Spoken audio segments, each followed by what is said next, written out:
তিনি সিজদায় যেয়ে পড়তেন সুবহানাকা আল্লাহুম্মা রাব্বানা ওয়া বিহামদিকা আল্লাহুম্মা গফিরলি। এটা জানি না আমরা।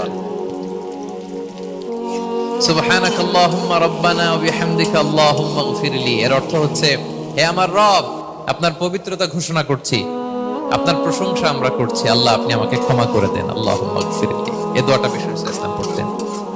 এছাড়াও বিষ্ণু পড়তেন সুবহুন কুদ্দুসুন রব্বুল মালাইকাতি ওয়ার রূহ। সকল ফেরেশতাদের অধিপতি রব, সবচেয়ে বড় ফেরেশতা যার 600 পাখা, জিবরাইলের রব, সেই রবের প্রশংসা আমি করছি।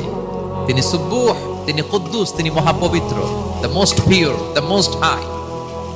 এভাবে বিষ্ণু ইসলাম আল্লাহর প্রশংসা করতেন। তিনি আরো পড়তেন আল্লাহুম্মা গফিরলি যুনুবি কুল্লাহ দিক্কাহু ওয়া জুল্লাহ আউওয়ালাহু ওয়া আখিরাহ আলানিয়াতাহু ওয়া সিররাহ।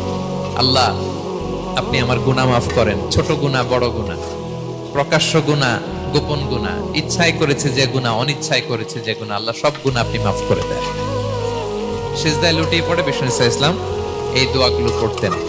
তো এখন থেকে সিজদায় এই দোয়াগুলো